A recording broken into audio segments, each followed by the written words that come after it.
Most days after work, I go to the gym or go for a walk. I'm really into fitness, so I always try to do something active. What about you? What do you do to switch off at the end of the day? To switch off, I either go for a walk or a run in the park. I read a book, listen to some music.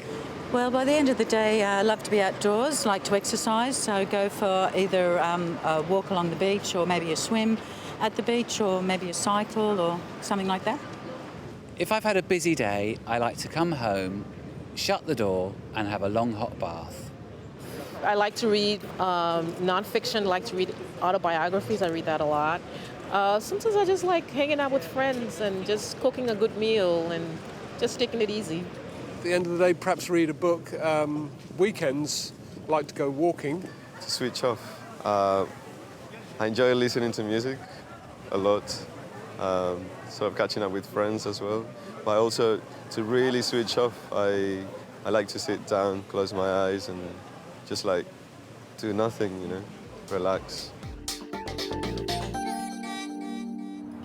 What kinds of things in your life make you feel free? I really like cycling. I love cycling around the countryside, also just being with people that I love, doing new things that I haven't done before, and yeah, being outdoors, I think. I suppose my life is quite regimented. So I have to do this thing and then I have to remember that tomorrow I have to do that other thing. So what makes me feel really free and alive is the unexpected. And the really wonderful thing is when you think you've got to do a whole lot of things and they're cancelled or postponed, and suddenly you think, I've got an afternoon in which I can do whatever I like. It doesn't really matter what you do. You can just wander around, but that is liberating. When I can give people a voice, people who can speak up for themselves, refugees, people who are oppressed, and the disadvantaged. That's why I've switched a little bit from my career as a journalist at a daily newspaper to work as a Peace Corps volunteer. A few days ago, I went to the sea. So I suppose for me, looking out into the sea is something that makes me feel like there's a lot of space, that I have a lot of space. Also nature, going into the forest, you know, being with a good company who can listen is really important as well. Go outdoors, exercise, play golf, cycle. We live near a lake and a beach, so we like to be out near either, just to be outdoors or maybe travel. That, you know, makes you feel alive. In what period of your life have you felt the most free? I think I felt the most free whilst being at university. It's been a great opportunity to meet people, to travel to places with friends that I've met here, and just to learn. When I'm in a learning environment, I think that's the freest you can be. So, yeah.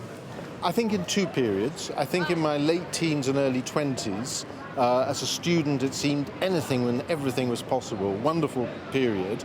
Middle life, lots of responsibilities, so I felt less free. But now in my 50s, there's a kind of new, more freer period where there is space to travel and do kind of unexpected things, which is really enjoyable. Oh, when I moved to the United States in 1990, where I could enjoy press freedom, where I could write stories without thinking about, you know, being arrested or being interrogated like I experienced in Liberia. I probably felt most free when I was 19 or 20. I was studying art at college and I was doing what I wanted every day and I had no responsibilities. Do you think young people have more freedom now than in the past?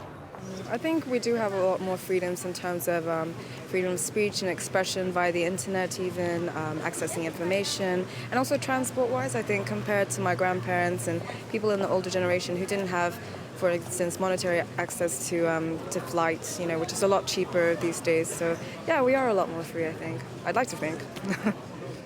I think teenagers, the teenagers that I know, have less freedom than I had when I was a teenager.